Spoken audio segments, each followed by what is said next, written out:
Bonjour et bienvenue dans ce quatrième épisode de Pile d'Histoire, une émission complémentaire du Parole podcast d'histoire dans lequel je reçois des historiens, des historiennes qui parlent de leurs livres principalement.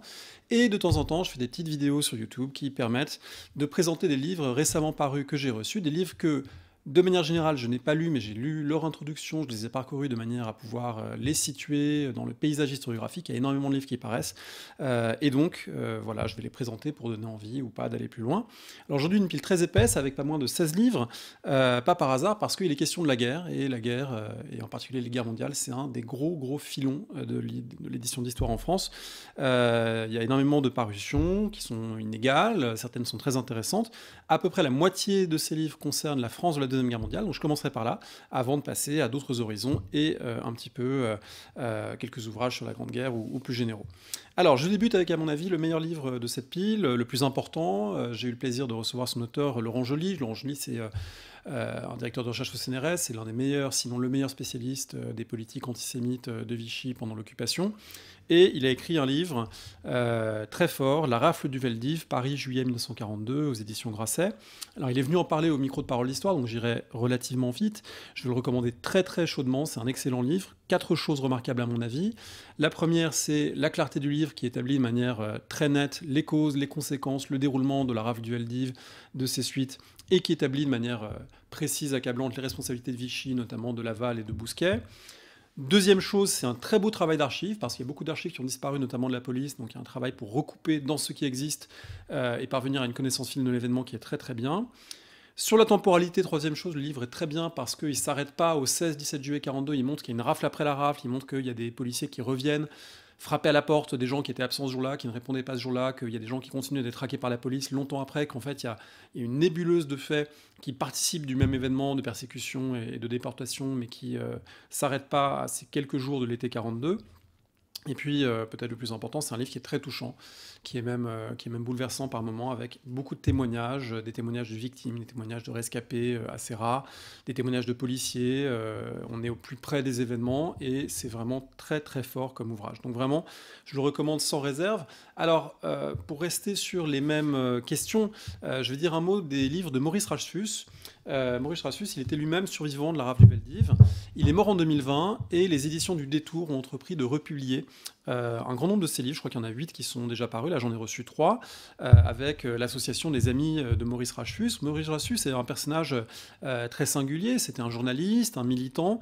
Il a eu des engagements à l'extrême gauche très marqués contre la guerre en Algérie, dans les grèves de 68, plus tard contre les discriminations, contre le Front National, contre les violences policières. Donc c'est quelqu'un qui a eu une vie d'engagement depuis ce jour, même avant, mais il a été évidemment marqué par ce jour de 1942 où il a été arrêté avec ses parents à Vincennes au moment de la rafle du Veldiv et il a pu quitter le centre de regroupement où il était avec sa sœur. Ses parents ont été déportés, lui y a échappé et donc c'est quelqu'un qui est un témoin de la période. Alors ça donne à ces livres une particularité. C'est des livres pionniers sur beaucoup d'aspects, notamment sur l'Étoile jaune, Opération Étoile jaune, sur le camp de Drancy. Il a été l'un des premiers, sinon le premier à travailler sur Drancy, à montrer la dimension vraiment de lieu de camp de concentration, de dimension criminelle de Drancy. C'est des livres qui constitue aussi un gros travail sur source, à une époque où c'était relativement pionnier, notamment dans les années 80, milieu des années 80, il est parfois le premier à avoir vu certaines sources, mais c'est aussi des livres qui ont un ton qui est un ton militant, dénonciateur, qui n'est pas vraiment le ton de l'histoire académique, et du coup ça crée un certain nombre de raccourcis qui sont volontaires chez l'auteur, mais qui évidemment donnent une particularité au livre. Je prends un exemple dans la préface plus récente, la préface à l'édition de 96 de son livre sur Drancy, Maurice Rachsus écrivait « Voilà, plus d'un demi-siècle s'est écoulé, et même si nos institutions ont finalement admis une certaine responsabilité collective des gardiens de l'ordre au temps de l'occupation, leur raideur actuelle envers les immigrés est révélatrice d'une constante volonté de rejet, hier contre les juifs immigrés, de nos jours contre les étrangers plus bronzés qu'il n'est supportable pour une société qui recherche la solution de ces difficultés dans l'exclusion des Africains, des Maghrébins, mais également des parias fuyant l'Est de cette Europe de plus en plus aseptisée. » Donc on voit que c'est quelqu'un qui n'hésite pas à tracer des lignes entre son présent et le passé de la Deuxième Guerre mondiale. Ça donne des livres très stimulants, mais en même temps à prendre avec la distance que permet une historiographie qui a avancé par rapport à un certain nombre de ces ouvrages. Alors, ces 3 livres reçus, donc c'est celui sur Drancy, qui était neuf au moment de sa parution et qui reste un très bon livre, celui sur l'Étoile jaune, et puis c'est Chronique d'un survivant, Paris 1942, qui est plus autobiographique, donc une œuvre à la fois à connaître, à fréquenter, mais aussi à confronter à une historiographie plus récente qu'il a, sur certains cas, retouchée, nuancée un petit peu. Alors en lien avec cette histoire, je présente brièvement un livre qui est assez touchant, qui s'appelle Des larmes au rire, la Commission centrale de l'enfance, histoire et mémoire d'une organisation juive laïque et progressiste, publié au Cherche Midi. Alors c'est un livre qui est un livre un peu mémorial d'une organisation qui s'est occupée, la Commission centrale pour l'enfance, de recueillir plus de 700 enfants orphelins de la Shoah en France, des enfants cachés pendant la guerre, des enfants orphelins, pour les accueillir dans des foyers avec une pédagogie novatrice, avec un engagement à gauche ou à l'extrême gauche. Plus tard, qui a fait des colonies de vacances. Et du coup, c'est un livre qui récapitule un petit peu cette histoire depuis l'origine tragique de 1945 jusqu'à des moments voilà, de vie dans les années 50, 60, de vie de loisirs, de vie de créativité. C'est un livre coécrit par Serge Bianchi, Zoé Grimbert, Joseph Casterstein, en forme de témoignage avec des documents. Alors c'est très très riche sur le plan documentaire. Je vais donner un petit aperçu de ce qu'on peut voir. Voilà, des photos, des documents d'époque, des archives, des cartes postales, des dessins d'enfants de l'époque. Et du coup, c'est un livre intéressant, pas seulement pour l'histoire des Juifs de France, même si c'est la dimension principale, mais aussi pour l'histoire de l'enfance, l'histoire de la gauche après la guerre. Par exemple, on a cette double page assez intéressante où on voit les enfants d'un de ces foyers qui ont fait un album offert au secrétaire général du Parti communiste, Maurice Thorez, en 1950. Voilà, ils ont fait un album avec Prolétaires de tous les pays, unissez-vous, sous forme de dessins d'enfants. C'est un ouvrage assez intéressant sur une thématique évidemment très, très spécifique. Alors on revient à quelque chose de plus général sur la France dans l'occupation avec le livre de Chris Millington, La France en guerre 1940-1945, une histoire globale publiée chez Flammarion. Alors Chris Millington, on le connaît parce qu'il est prof à Manchester, il a beaucoup publié sur les questions du fascisme français, des bouquins intéressants. Là, il propose une synthèse sur la Deuxième Guerre mondiale, simple à lire, écrite, dit-il, pour ses étudiants. Il y a une très courte préface, il y a une table des matières très simple, avec des titres vraiment génériques. Les titres, c'est La défaite, chapitre 2, Vichy, chapitre 3, La collaboration, chapitre 4, La résistance. Voilà, donc c'est assez typique de l'historiographie anglophone qui utilise beaucoup moins les sous-titres et le plan type dissertation que l'historiographie française. Là, on est dans des choses très, très générales. Du coup, ça permet pas vraiment de se faire une idée de ce que le livre propose de très neuf sur le plan interprétatif, sinon que le sous-titre Une histoire globale indique qu'il y a une vraie prise en compte de la dimension impériale coloniale, des travaux par exemple d'Eric Jennings sur Vichy au tropique, de Frédéric Cooper sur la France libre africaine. Donc c'est, je pense, une bonne introduction à la période, plutôt pensé pour un public anglophone. Dans la postface, il revient sur tous les clichés en Angleterre, aux États-Unis, sur la France vaincue en 1940. On aime bien se moquer de cette France défaite, et il explique que, évidemment, il faut essayer de les dépasser, de voir un peu plus la complexité de la période. Alors, sur l'occupation, cette fois un regard allemand, franco-allemand, avec un livre édité par Aurélie Luneau, Jeanne Guéroux et Stéphane Martens, donc une équipe franco-allemande, ce qui est intéressant. C'est Comme un Allemand en France, dans une édition augmentée par rapport à celle de 2016. Ce sont des lettres de soldats allemands et de quelques civils, dont des femmes, pendant l'occupation. Alors c'est un livre particulier, avec deux des auteurs qui sont à la fois journalistes et historiennes, ce qui donne un bon ouvrage entre le recueil de sources et le beau livre, comme montre la mise en page, avec beaucoup de photographies, des encarts. Lorsqu'il y a des lettres qui sont citées, on a la photo de la personne qui a écrit la lettre. C'est l'intérêt du livre, c'est aussi la limite, à mon avis. Les lettres sont dans un ordre chronologique, elles mélangent les auteurs. Il n'y a aucun index pour les retrouver, il n'y a pas de tableau qui les présente. Certains sont anonymés, Gertrude W. Et les auteurs n'expliquent pas comment les lettres ont été choisies. Alors du coup, quand la préface écrit, voilà, c'est un livre avec des soldats de tous les milieux, de toutes les régions, etc., on aimerait bien pouvoir avoir des données un petit peu factuelles pour le prouver, savoir comment le corpus a été constitué, avec quelle représentativité. C'est important parce que c'est vraiment quelque chose aujourd'hui d'admis pour la question du témoignage en guerre, j'en reparlerai tout à l'heure. Pour exploiter de façon sérieuse les témoignages, il faut pouvoir les relier à des positions sociales, jauger la représentativité, sinon on risque de rester évidemment un petit peu dans l'impressionnisme. Donc un matériau très intéressant, mais qui aurait pu, à mon avis, être présenté de façon un peu plus systématique. Alors pour finir sur la France, deux livres qui abordent la résistance. D'abord l'aboutissement d'un gros travail, c'est la thèse de Guillaume Pollack, L'armée du silence, histoire des réseaux de résistance en France 1940-45 chez Talandier. Alors Guillaume Pollack, alias Profanthèse sur Twitter, qui a raconté, pendant qu'il écrivait, un petit peu toute la recherche et l'écriture de son travail. On l'avait reçu dans Parole d'Histoire pour parler du film de Melville, L'armée des ombres. Et ici, il fait un livre qui comble un vrai vide historiographique, puisque jusque-là, l'historiographie, c'est quand même beaucoup plus consacré au mouvement qu'au réseau de résistance. Alors réseau, mouvement, c'est quoi la différence? Bon, il explique, il rentre dans le détail, mais pour le dire vite, les mouvements, c'est les plus connus comme Libération, Combat, Défense de la France, c'est des organisations politiques avec un journal, avec un but politique, morale, propagandiste, c'est relier des gens pour les rallier à la cause résistante. Les réseaux, c'est plus militaire. Les réseaux, c'est des gens qui font faire des évasions de pilotes, qui font du sabotage, du renseignement, et qui sont en lien avec les services secrets, soit de la France libre à Londres, soit les services secrets alliés anglais, américains. Et du coup, une énorme part de la résistance a été faite dans ces réseaux, mais ils ont été un petit peu sous-évalués jusque-là dans l'historiographie, en tout cas avec des monographies sur tel ou tel réseau, tel ou tel personnage, mais pas de synthèse un peu générale. Donc là, c'est le cas, avec une exploitation systématique des sources pour proposer une vue d'ensemble, et pour questionner, et c'est le sens de ce que dit Guillaume Pollack dans l'introduction, la tension entre des réseaux qui sont improvisés, bricolés, mais en même temps, il y a un besoin de les organiser pour qu'ils soient cohérents, et puis la tension aussi entre des réseaux en France, mais quelque chose de transnational, puisque l'un des enjeux, il explique, c'est de mettre à l'épreuve les frontières, les démarcations que les nazis ont imposées en France occupée, et plus largement en Europe. Et puis la question travaille aussi, le livre travaille aussi la question du genre de la résistance, quelle était la place des femmes dans ces réseaux. Donc un livre qui est un vrai apport à l'historiographie de la résistance. Alors toujours sur l'historiographie de la résistance, quelque chose de beaucoup plus précis et monographique, c'est toujours chez Talandier, une biographie due à Guillaume Piketty. Alors, Guillaume Piketty, ça fait longtemps qu'il travaille sur la France libre. Moi, je me souviens d'avoir suivi ses cours à Sciences Po sur le sujet en 1998, ce qui ne nous rajeunit pas.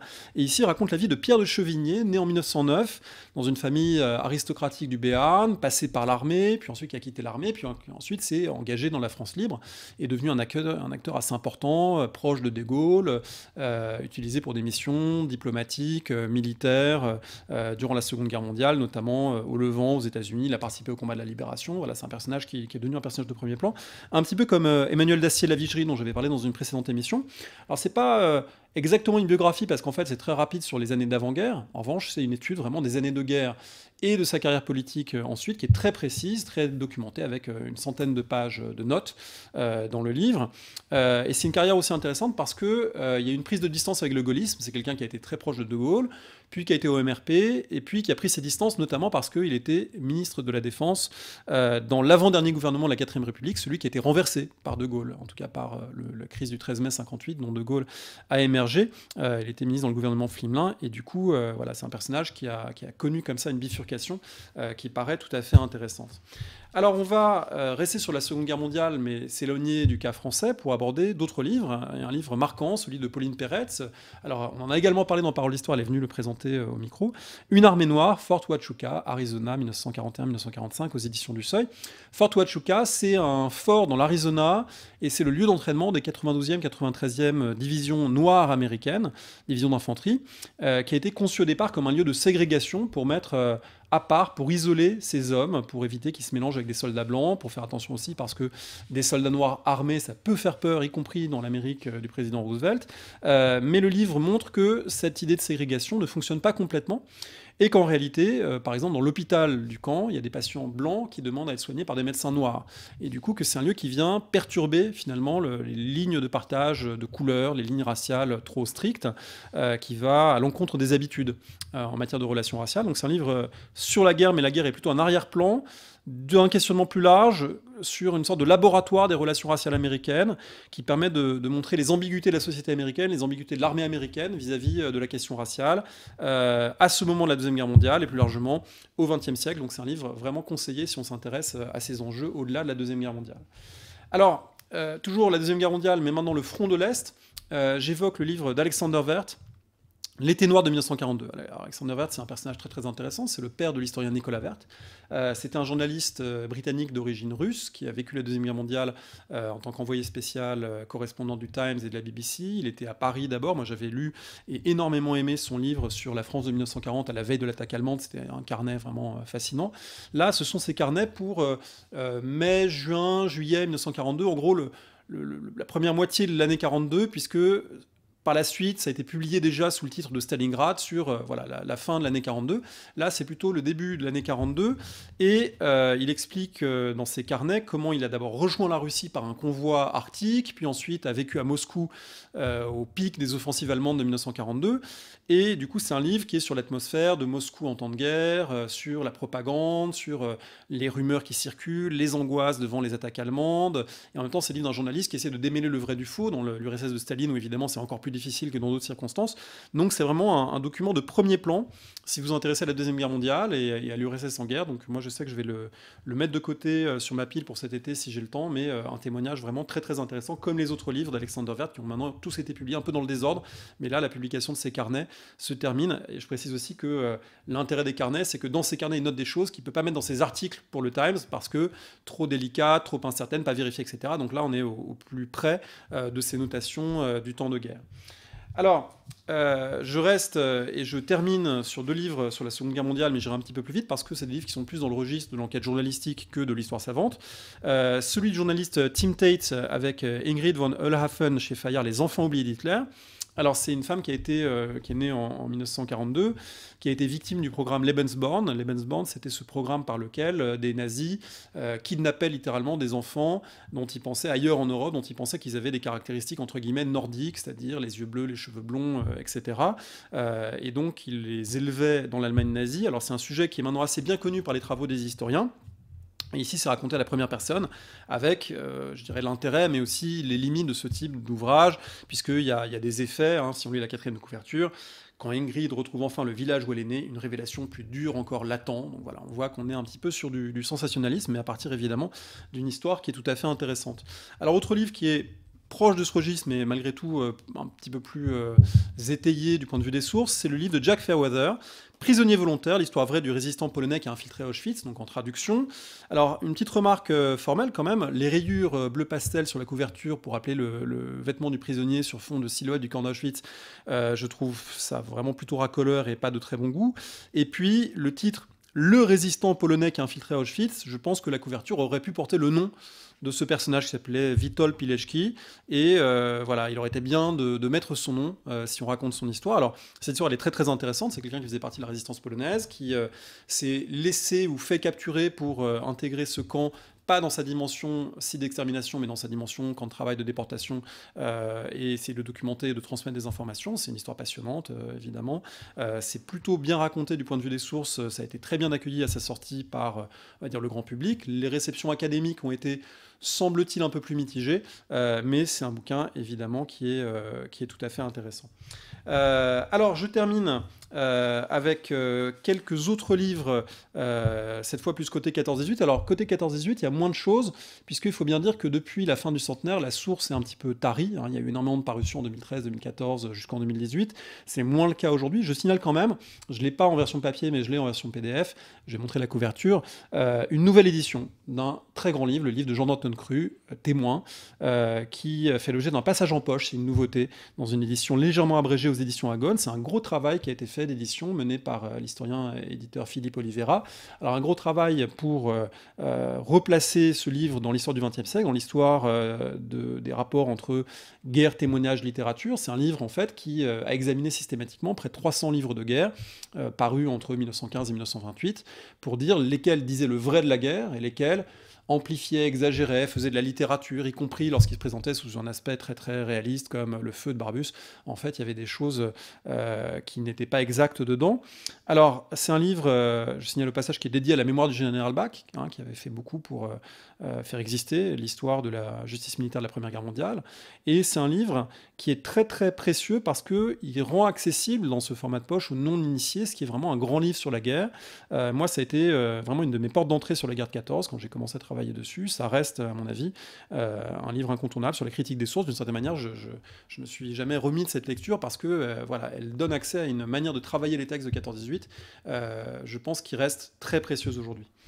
2 livres pour terminer. Celui d'Anthony Guyon sur les tirailleurs sénégalais, c'est pas seulement sur 14-18 bien sûr, mais c'est une histoire aussi complète que possible de ces hommes, de leur parcours militaire, aussi complète que possible compte tenu des sources, parce qu'évidemment elles sont lacunaires. On a très peu de textes à la première personne qui émanent des tirailleurs sénégalais, ou dits sénégalais, parce qu'en fait ils venaient de toute l'Afrique de l'Ouest ou subsaharienne sous colonisation française.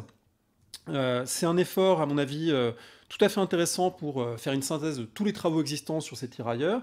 C'est aussi un effort pour mettre à distance les clichés. Hein. L'auteur Anthony Guyon, qui en fait est parti d'une thèse qu'il a réalisée sur ces soldats pendant l'entre-deux-guerres, il a étendu à toute la période 1857 à nos jours avec la question du devenir, des retraites, etc.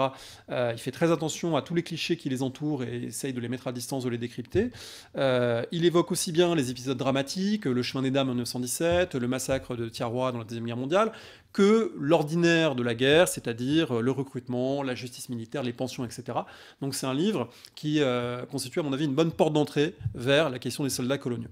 Et alors je termine avec un livre sur le lendemain de la Première Guerre mondiale, un livre de Mona Siegel, professeure à l'Université de Californie à Sacramento, artisane de la paix, aux éditions des femmes Antoinette Fouque. Alors c'est un livre sur un sujet moi, que je connaissais très peu, pratiquement pas, le militantisme féminin après la Grande Guerre. Alors on sait que pendant la Grande Guerre, il y a des femmes comme Jane Addams qui ont essayé de faire des conférences de paix, qui ont essayé de participer au mouvement pacifiste pendant la guerre.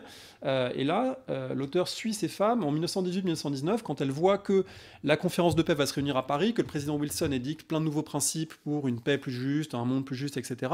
Et donc elle cherche à être reçue pour dire, bah, maintenant que la guerre est finie, il faut le suffrage féminin, il faut une paix juste, il faut que les droits des femmes soient inscrits dans les traités, etc. Donc tout un militantisme qui se fait à Paris, mais qui se fait aussi au Caire avec des femmes égyptiennes qui se mobilisent, qui se fait en Chine dans le cadre des mouvements du 4 mai 1919 qui se lèvent à ce moment-là contre l'occupation japonaise, le traitement injuste à Paris, etc. Qui se fait dans le cadre de l'Organisation internationale du travail qui naît après la Première Guerre mondiale. Donc un livre qui est très neuf, très passionnant, me semble-t-il. Moi, j'ai fait que le parcourir, mais qui m'a vraiment semblé très intéressant sur ce militantisme à la fois féministe, féminin, transnational. Voilà, je pense que qu'il y a énormément de choses à y puiser, y compris avec des résonances contemporaines sur qu'est-ce que c'est que militer au-delà des frontières. Alors, on est arrivé au bout de cette 4e pile d'histoire. Je vous donne rendez-vous après l'été pour d'autres émissions de ce type. N'hésitez pas à partager ou à commenter l'émission en utilisant les liens qui se trouvent ci-dessous.